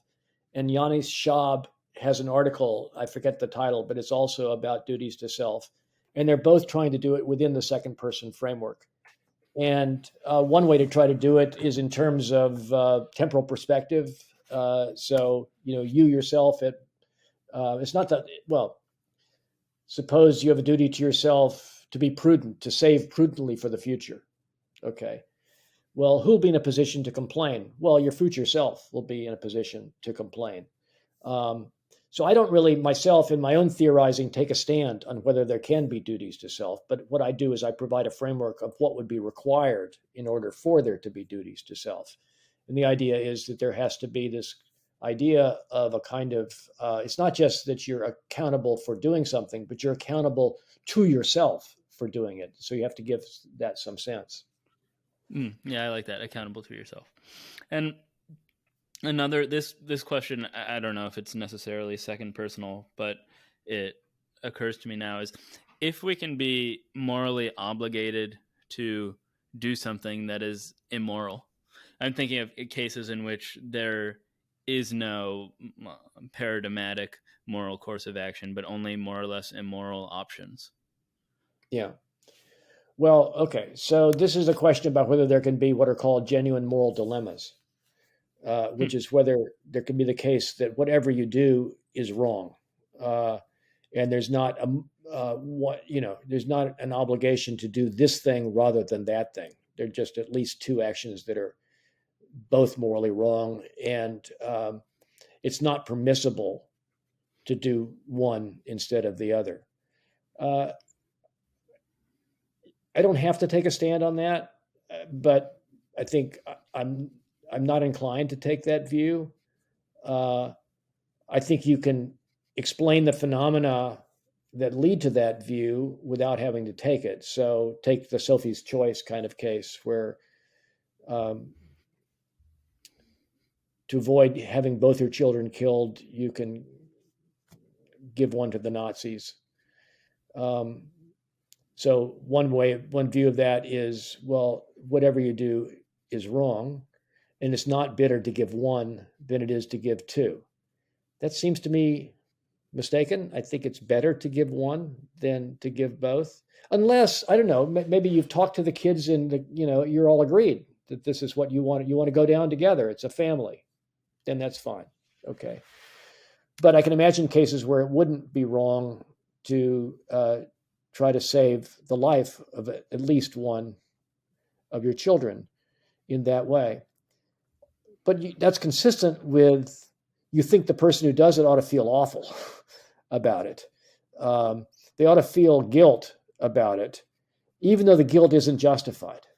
So it's just a familiar phenomenon that emotions, it'd be inhuman not to feel guilt in that case. And if Sophie didn't feel guilt, then you'd wonder, what kind of cold-blooded person is she? That's consistent with the fact that guilt actually isn't justified. So if I were Sophie's friend, I'd say, save one. And then her guilt, she comes to me afterwards. She says, I feel terrible guilt. I said, I certainly understand why you feel it. You'd be inhuman if you didn't feel it. But in the end, it's not justified. You really shouldn't feel it because, put it this way, it's not fitting. You shouldn't feel it in that sense. Maybe there are all kinds of reasons why you should process it and feel it and go through the experience of feeling it. But I still, it's not justified. So in cases of genuine dilemmas, I think that's what I'd be inclined to say. It's interesting that this human aspect of us makes us do things that are irrational or unjustified, like feel really guilty even when there's no reason for it. But if we didn't, then we wouldn't be human. So in a way, it's desired. Yeah. So Hume is good about this. Hume talks about the inertia of the passions. And the idea is that emotions and passions just outrun our reasons for feeling them. So there just can be all kinds of cases where we feel like irrational fear of flying, for example, where we feel something that it's not justified for us to feel it. And then the question is whether it's good for us to feel it. That's just a different question. Mm-hmm. And I want to return to animals again just for a moment. So Yeah. my grandfather is always yelling at the deer in his garden and also the moles. And the word that he always uses is that they're just so obnoxious, these deer, like eating his flowers. Yeah. And he is really morally, he's raising a moral, what he thinks they're being immoral. He's making a moral objection to these deer. And they don't, as you mentioned earlier already, Yeah. they don't have second Yeah. personal competence. Yeah. And Yeah. so I mean, I'm always telling my grandpa what you're saying, it's like a category mistake to call Yeah. a deer obnoxious. But so Yeah. on your account, can we not have moral objections to non-humans that don't have the second personal competence? It is just a category mistake. Yeah. Well, a lot here turns on what we mean by moral. And actually, I hear obnoxious a little differently. I think people can be obnoxious. Well, it depends. It depends whether you think it's, if you're saying I see the what you're deer saying. are being obnoxious, then it sounds like that's something they're doing, Mm-hmm. as if they're sort of aware. They could be aware of their obnoxiousness of what they're doing, and they could stop doing it for that reason. Obviously, they can't. Um, there's another sense, like annoying, clearly doesn't have any kind of second personal competence as a presupposition. Mm-hmm. Hume, one example I use to get this point across is Hume's idea of someone being an egregious blockhead. Okay, so that's a form of contempt. You say, so if you can hear the difference between someone who's being an egregious blockhead, or who is an egregious blockhead, let's put it that way, and someone who's acting like an egregious blockhead, or we might say, stop being an egregious blockhead. So if the deer are annoying, and if they're being annoying in that sense, then it does presuppose some awareness of that, and that they could be otherwise. So contempt for someone as an egregious blockhead, just the idea that they're thick as a post, um, that doesn't carry any of the Straussonian presuppositions because it's not from a participant stance. So let's assume that the person doesn't know how egregious a blockhead they are. Then you don't withdraw their claim that they're an egregious blockhead. To the contrary, that just shows how they're even more of an egregious blockhead than they would be if they were capable of being aware of it. Whereas if you say stop being one or stop acting like one, then we are attributing to them some kind of capacity to be aware of it and to stop doing it. Well, okay. Now shifting slightly, but not far, because I think we're still in the same realm. Your manuscript on the heart, which I looked at, I just want to, before we talk about it, is that something that's been released yet? Will people listening have No, read? No, no, no. no, it So hasn't. Okay. what's been released? I have some papers. I'll tell you how this came about. I have some papers. One is on, actually, one I gave at Stanford on gratitude about 4 or 5 years ago. So there's a paper on gratitude. It's called Gratitude as an Attitude of the Heart. The first paper in this set was on love, as I think it's called Love as a Second Person. No, it's not, something else. I forget exactly what the title is, but it's on love. And then I have a paper on trust, and I think that's called Trust as a Second Personal Attitude of the Heart. And then I'd also written some on this mid 20th century Danish philosopher theologian Knud K.E. Løgstrup. Did I mention him last time? I don't think so. No, no. Okay. This is somebody who's sort of been discovered again by a number of people. Robert Stern, probably most especially. Stern has written a book about Løgstrup, and Alistair McIntyre wrote some stuff about Løgstrup and published a collection of essays on Løgstrup and a collection of Løgstrup's essays. This is a really interesting moral philosopher that I got fascinated with about 10 years ago. It's more than that now. It's 14 years ago now. anyway, so I'd written some stuff on Loegstrup that made its way into the Heart book as well. So I had these papers that I'd written, and I had sort of this basic idea that there's this difference. And I noticed that Strawson, and other people had noticed as well, that Strawson defines reactive attitude in a broader way than just the deontic examples of the mutually accountability stuff. He includes love, he includes hurt feelings, he includes gratitude. And so people sort of noticed that. So I had these papers, and I was talking to Peter Momchiloff, the editor from Oxford Press, the Oxford editor of Oxford Press, and at a Pacific Division APA meeting, he says, "What are you working on?" I said, "Well, I'm still working on this big history project, which is promised to Cambridge. But I have these other papers that I'm kind of interested in that I'm keep working on about these second personal attitudes of the heart." And he said, "Oh, that sounds pretty interesting. Maybe that could be a nice little book." And I said, "Well, I don't know. I got more. I've got to work on these histories. I have to do those. I promised to do those 23 years ago or whatever it was." And then we sort of let it lie there for a couple of years. And then he wrote to me again in March, this last March of 2021. And he said, "Well, what do you think about it? What about this idea of doing a book on the heart?" And at this point, I had finished the first volume of the histories, and I had a little space where I could think about this. I was still working on the histories, and I agreed to send him a proposal. And I took about a week to do the proposal, and I kind of liked the idea. I thought, "Well, this is interesting. Nobody's really done this, and there's a book here. There's definitely a book here." So I sent it to him, and it got good response from the referees. And he said, "Well, we'd like to do it." I said, "Oh, great. Okay. Well, let me see if I can do it." So I went back to work on the histories, though, and I got to roughly August and did as much on the second volume of the history as I felt I wanted. I was where I wanted to be for a while. Now I wanted to think a little bit more about, because I had just finished a chapter on Sidgwick and the British idealists.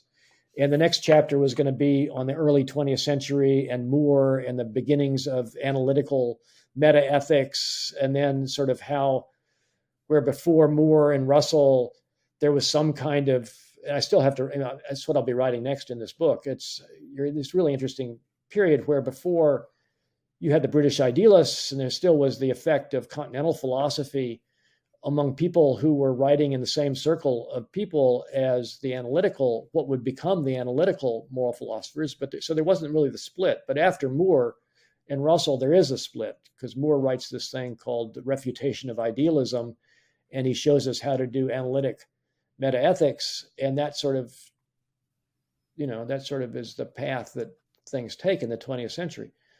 So I didn't want to write that yet. So I started to write about stuff about the heart in late August, and I literally finished the first draft on, I know the day, January the 5th, because I told my therapist, I said, back in December, I said, I think I can probably finish it before I meet with you. And our next meeting was on January the 5th, and I see him at 3 on Thursdays, virtually. And I finished around 2:30 on Thursday. So that's now I've sent it to Peter, and he's sending it back to the referees, and it'll go through a long process, and they'll say what they think about it, and then you make suggestions, and I'll revise it, and then we'll go into production. It's at least a year, maybe a year and a half away. So you open the manuscript, though, with philosophers don't often write about the heart. And I certainly can't recall ever having read about it in contemporary analytic philosophy. I mean, it's probably slipped in somewhere here and there in ancient philosophy. But why do you think it's taken so long? And what is the direct connection to the second personal stance that makes it so obvious for you to write about? Yeah. Well, part of it is just occupational. I think I say there in the introduction, philosophers tend to be head people rather than heart people. And this can be make it difficult for them in personal relationships, because frequently their partners or friends will be speaking from their hearts, and especially analytical philosophers will respond from their heads, and then you start to get what I call intimate partner confusion. um, Yeah. so why do I think it's so? That's part of it. And then it's just the idea that heart is metaphorical. What is it supposed to mean, heart? But it's not hard to figure out what it means. It just means this cluster of emotional vulnerabilities and susceptibilties. And So you don't mean the organ at all when you say heart? no, I don't mean the organ, though. Interestingly enough, I have in a footnote that there are these connections. So, in ancient theories, people do connect it to the organ. And there's this phenomenon of a certain kind of heart disease in the physiological sense that seems to be connected to heart sickness in the psychological sense. But that's all incidental to my project. I don't have any interest in that. I just have an interest in the psychological aspect of it. What we mean when we talk about, heartfelt experience, heartfelt connection.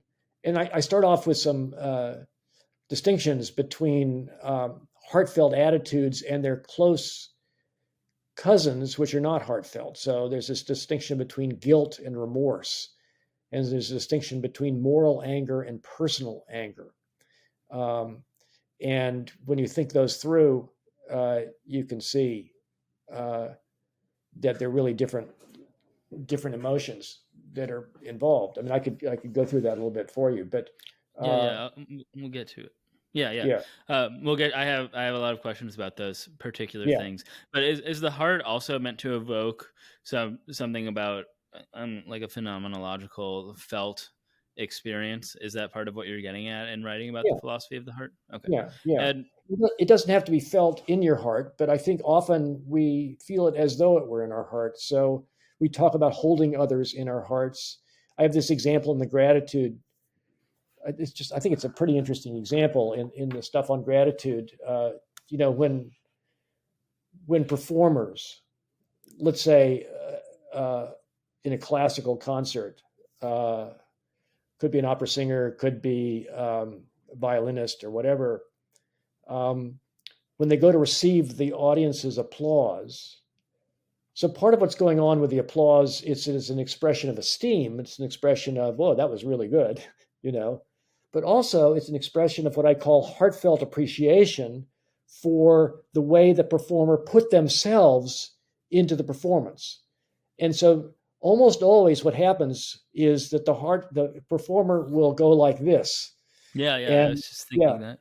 Yeah. And so they'll take into their hearts the expression of heartfelt appreciation. So there'll be a heartfelt connection between the audience and the performer. And I think in those situations, we all feel the heartfelt connection with other members of the audience as well. We feel part of this kind of, it's a really can be deeply moving kind of a emotional experience.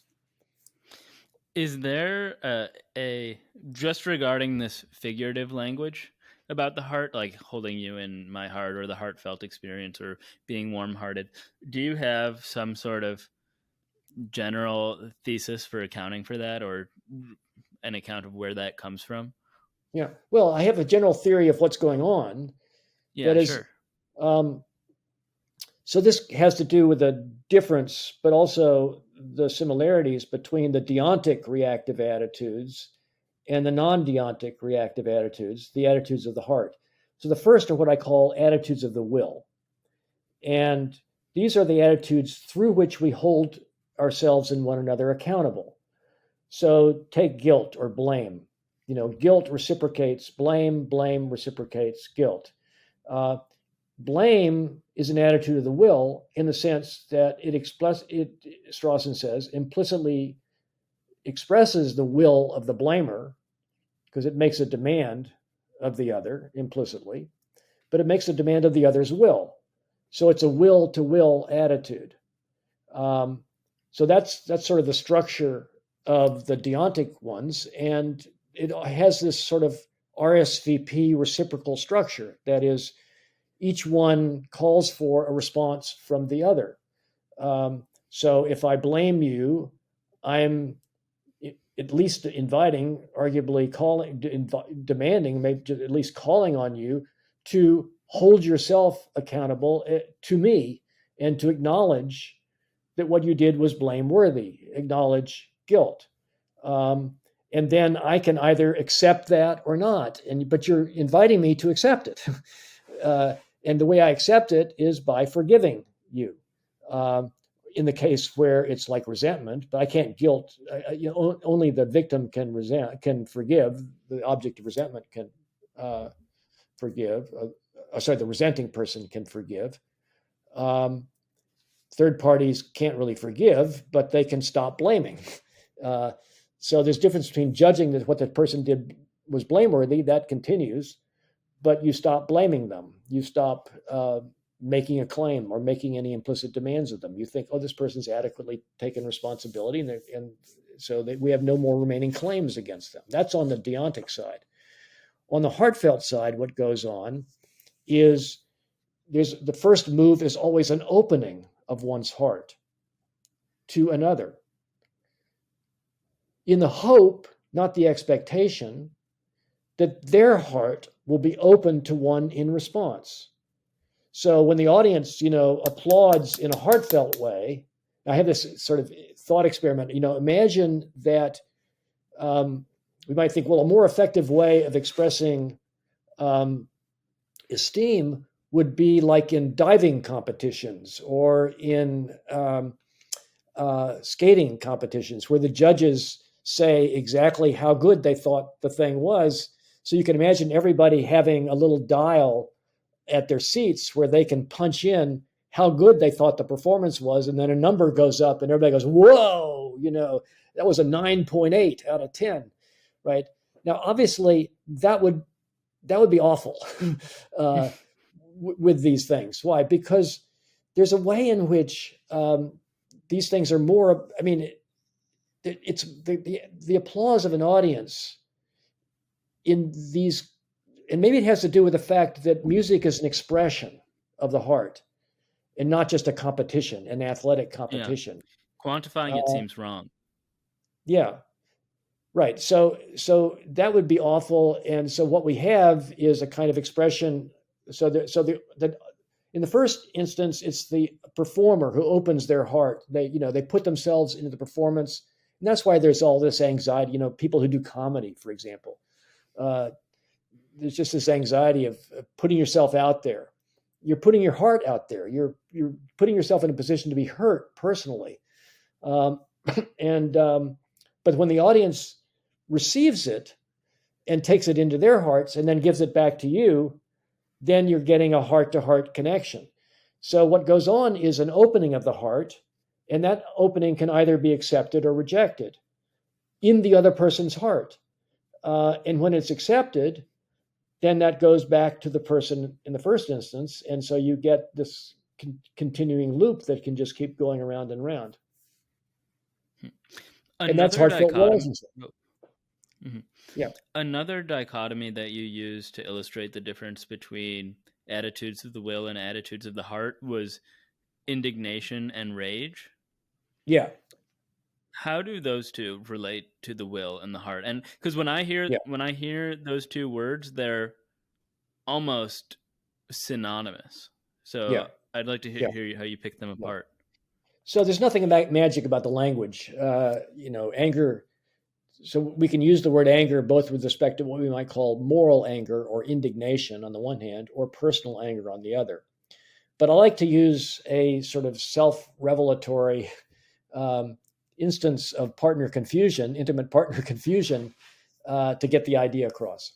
The difference between anger, personal anger, and impartial anger or moral anger or indignation. Okay, so I'm bicycling with my partner, now wife, Laura,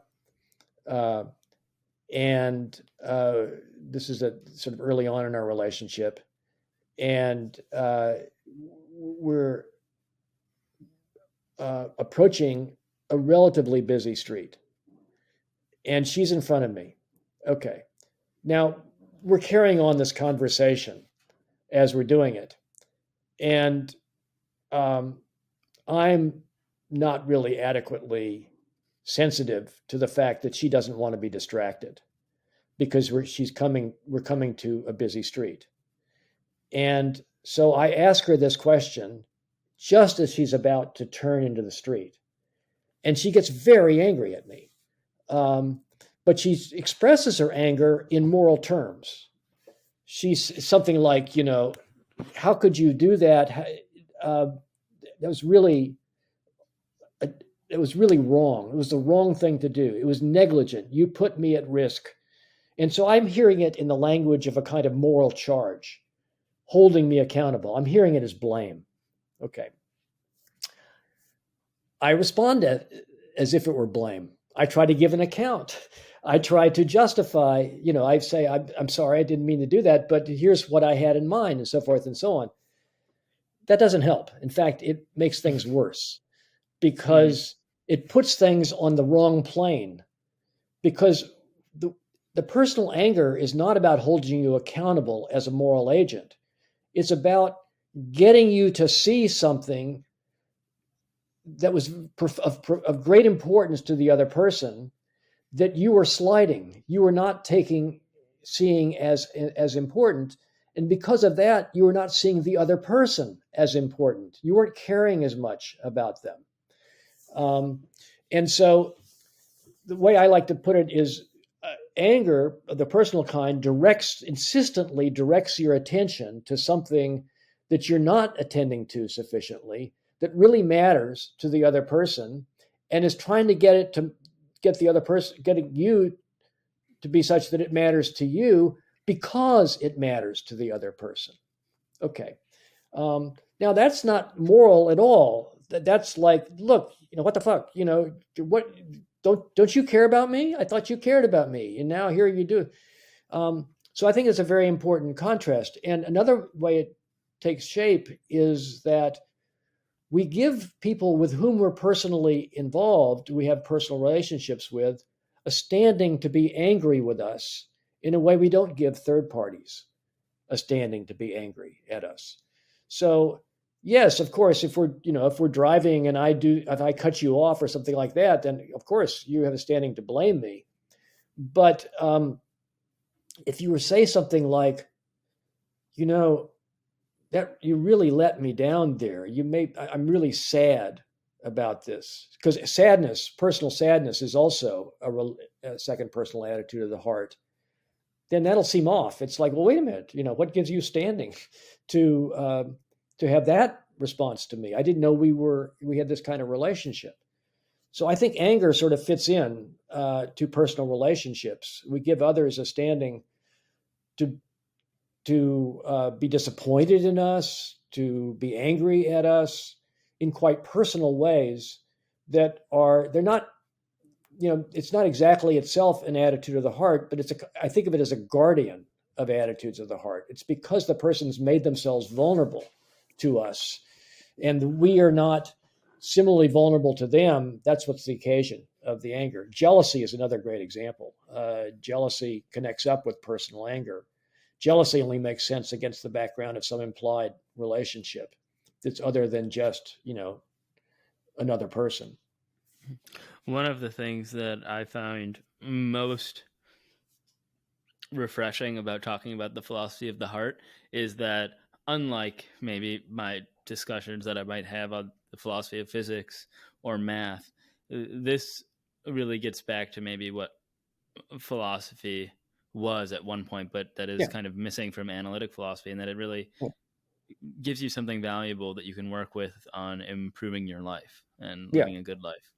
No, I think that's right. And I think lots of philosophers I know have very good relationships, but they're not very good theorists of those relationships. So I say at one point, there's been a lot of writing about love and friendship and so on in the last 30 years. That's all been very good. But I think most of it has been about mutual commitment or treating each other as ends or sharing perspectives. And very little, if any, has been about heartfelt connection. Yeah. And it's just mind-boggling to me that people I mean, it's so obvious that people value that. And you've mentioned you've used the word heartfelt, but you haven't yet used the phrase, I don't think, um, quote unquote, heartfelt being with. And Yeah, I have a paper called Being With. yeah, And so what is oh, heartfelt being with, I see. and Right. Of course, you know that. what is That's it right. something that we want to Yeah. foster, or why Yeah. is it something that we want to foster? How do we foster it? Yeah. So it's just about, so the chapter begins with the story of this film. I think it's called A Single Man. It's a scene Yeah, involving two gay men. that's Tom Um, Ford's movie, right? yeah, right. I And remember, I mean, this is anecdotal, but I yeah, haven't seen the movie, but I remember hearing that he paid such tremendous like detail to everything in that movie that there's like some full frontal male nudity scene, and he was like very particularly laying out this guy's pubic hair so it would right, perfectly hit the camera right, as he wanted it to. right, right. My interest in the beginning of that film is there's a scene where he says, something like, "This is like heaven, just being here with you." Now you can imagine that it could have involved conversation, or it could have been just, you're both reading the paper, um, and you're just spending time with, and you're in a very warm, emotionally secure, safe place where you know that the other person um, has you in their heart, and you have them in your heart, and you know what do couples do? I mean, they do all kinds of things, right? And they share interests, or they don't share interests, or they watch TV together, or they don't watch TV, or they watch films together, or they like to go to dinner together, or they just like to hold each other in various ways. I mean, if you think about what it is to hold someone, in my paper, yeah, so it's on love, and now the title's coming back to me now. Love as something, second personal something, but holding, beholding, and upholding. What is it to hold someone? Well, to hold someone is different from holding a pen. You can hold someone only if they don't resist your holding them. So if I accept you're holding me, then I'm relating to you in the second personal, implicitly heartfelt way. Um, so anyway, so yeah, being with, as I understand it, is two people either relating in a heartfelt way, or it's being common knowledge that they're open to that. They're in the space of mutual openness in each other's presence, where the openness is this heartfelt openness. It's not just, let's talk about philosophy of physics or whatever. No, that can be heartfelt.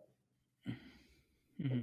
Well, the last question that I'm going to ask, particularly about the heart today, is since we already talked about chattel slavery and violence, you also have a chapter in your book on chattel slavery, the heart, and reparations.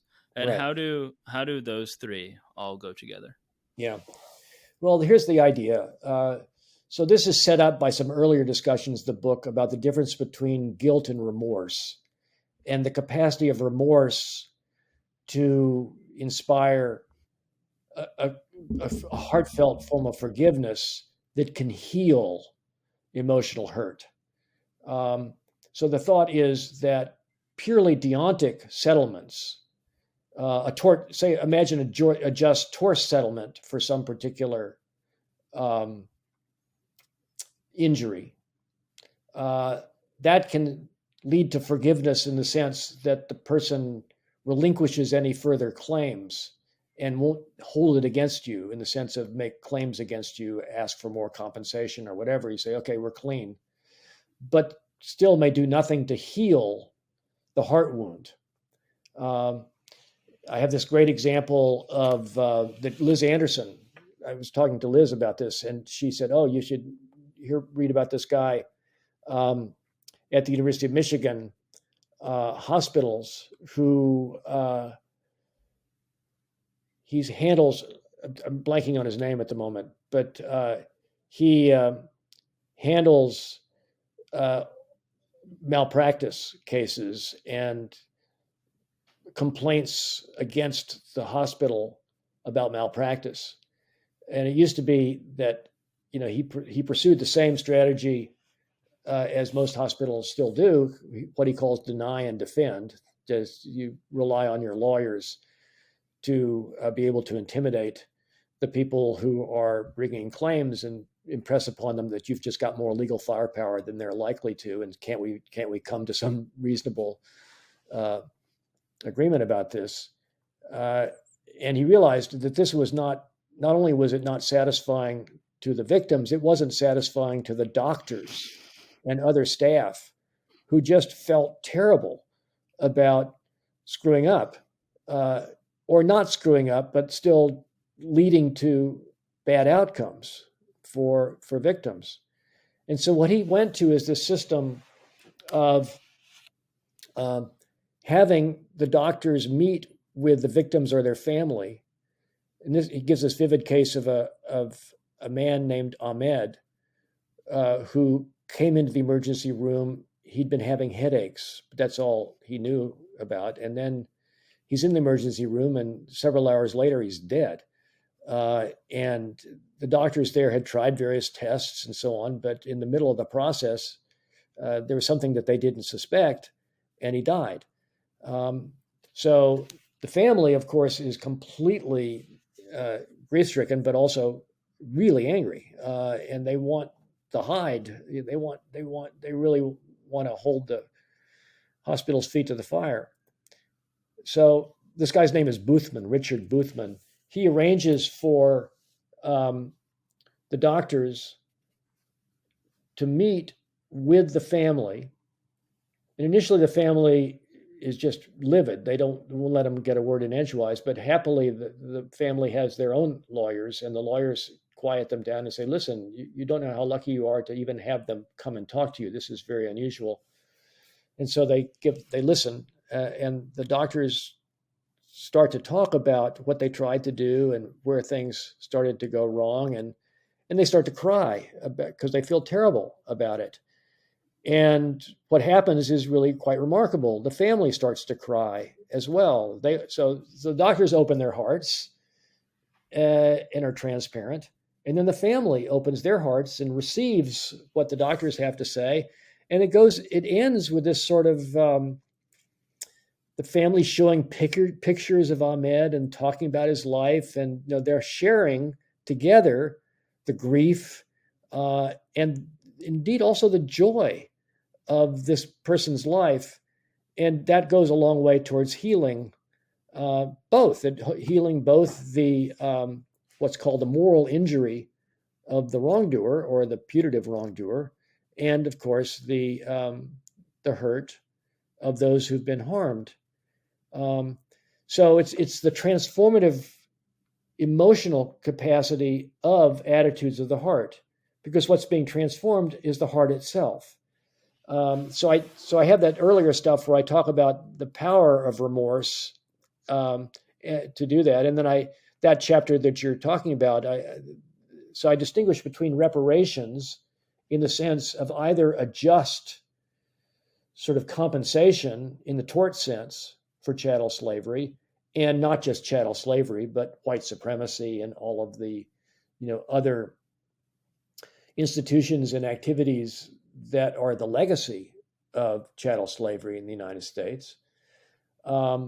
The difference between compensation, or another word that people use is abolition, the abolition of white supremacy, including maybe prison abolition as a part of that. So let's specify that whatever is just has happened. That can still leave a lot of healing that's needed, hurt that is unaddressed, personal wounds, wounds of the heart. What's going to heal those? And the idea is, well, by its nature, compensation doesn't speak to that. So reparations doesn't really yield what Margaret Urban Walker calls repair in the emotional sense, in the sense of healing. What can lead to that? And there I talk about the capacity of various kinds of public memory, what the Germans do with respect to the Holocaust in Germany with the Stolpersteine, the stumbling stones that you find in the sidewalks in Berlin and other cities that say which individual Jews were murdered at this particular place. Hmm.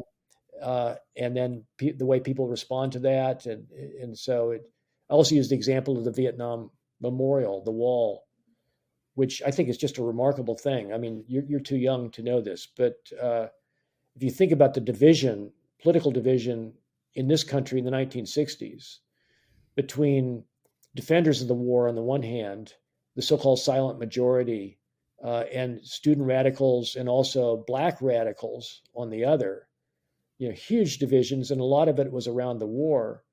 Well, we still have terrible divisions in our country, arguably worse in many respects. And I think they actually do go back to that period. But one thing there doesn't seem to be much public controversy about is the war itself. And the reason for that, I think, is that many people, a very large number, 40 million people or so, have been to the wall. Have you been to the wall? Mm-mm. No. For people who lived during that period, I can't really describe the experience, because each individual American soldier who died in Vietnam is named on the wall. And it starts very small on one side and it gets larger in the middle, and then it tapers down to something small on the other side. And that symbolizes the small beginning of the war and the small ending of the war. But all of these people died. And so people come to the wall, and the family of people who died come, and they have to look and find their son, wherever, or nephew, or whatever it is, their brother. But it's not easily found because they're not listed alphabetically. So you have to sort of wade through and think roughly where it would be, and then you find them, and then people, they start to cry, and you're there with them, and you start to cry as well. And it's just profoundly important an experience.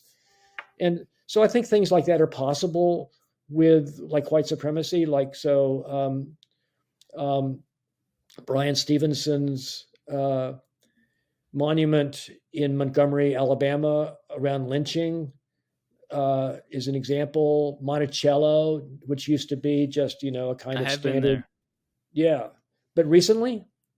Yeah, like 2 years ago. Oh, cool. Yeah, so you've been there since they have the stuff about Mary Hemings and about enslaved people there. Yeah. So there's a book by Clint Smith, I guess his name, called I can't remember what the title is.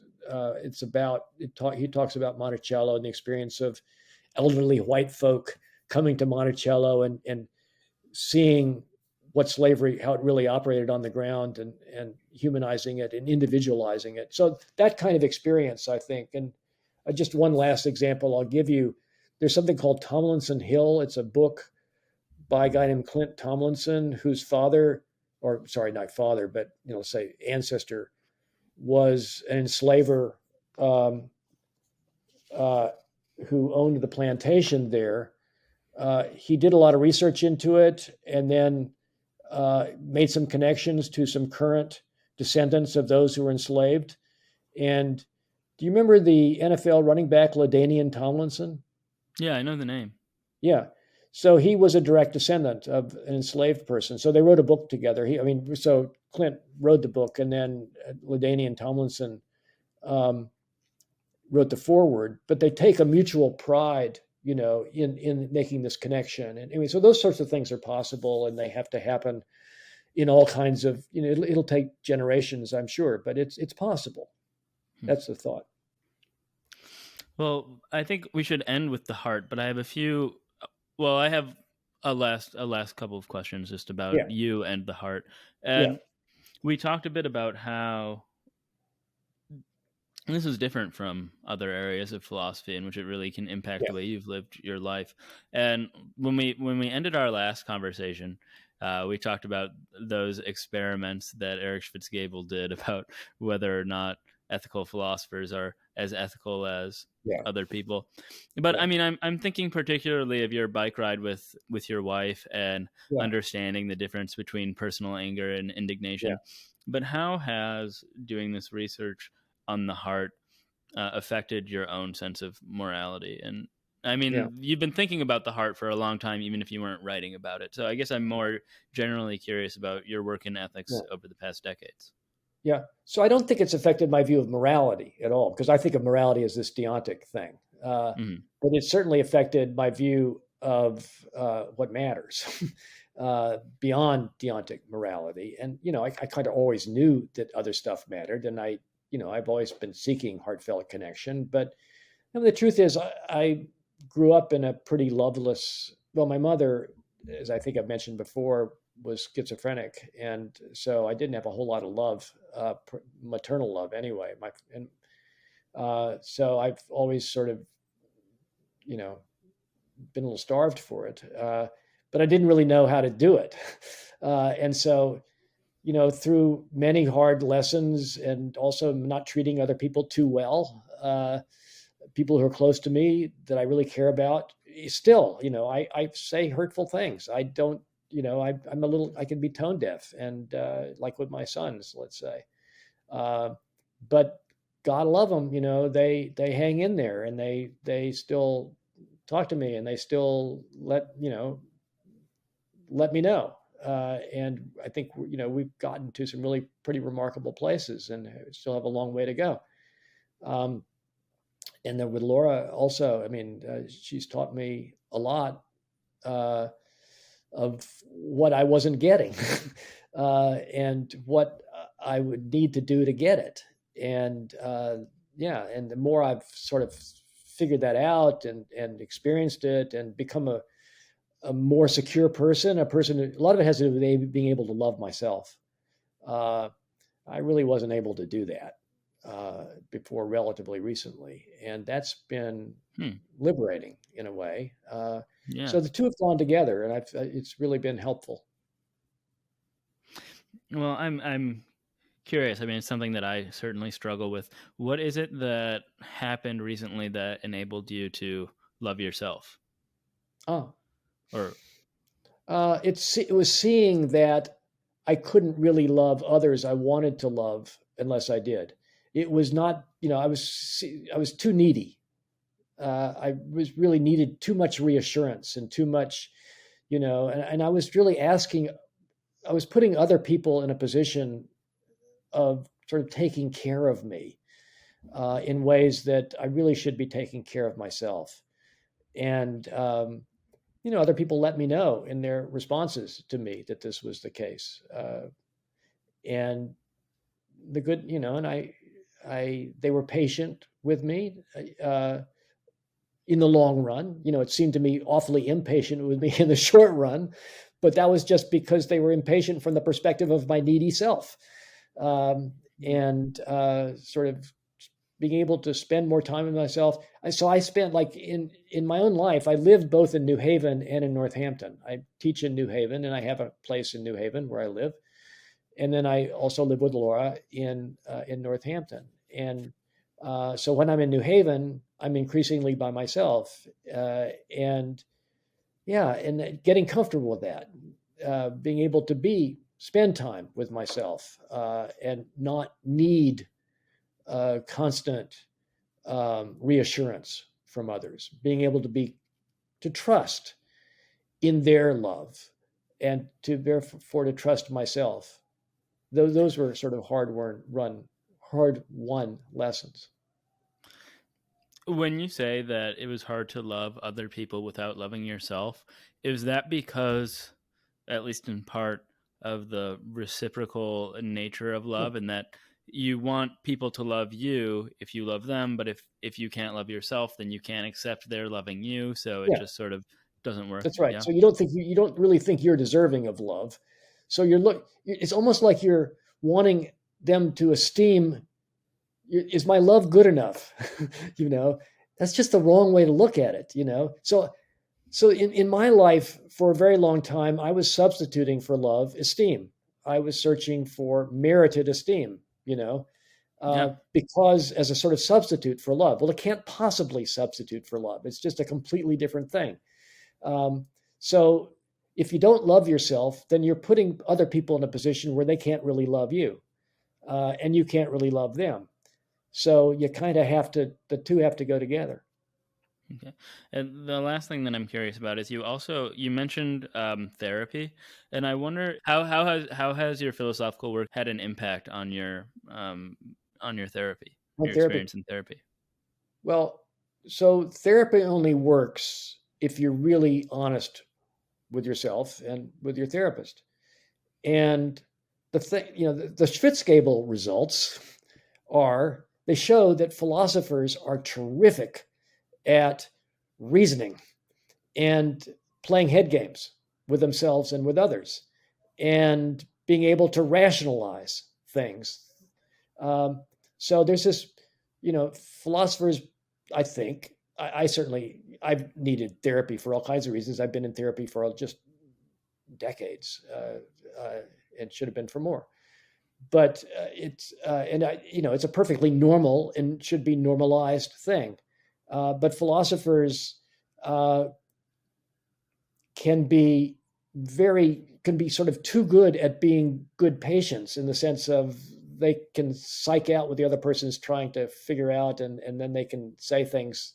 So especially if you're like me, I was, looking for approval and looking for esteem. I wanted my therapist to think I was great, and so I would be terrific at figuring out what to say, but there's no emotional work that happens there. So having a therapist who will call you on that is really important. So philosophers, I think we're a little bit resistant to the kind of sort of plain spoken honesty and openness that therapy requires. Therapy is second personal, obviously, and you have to be open, and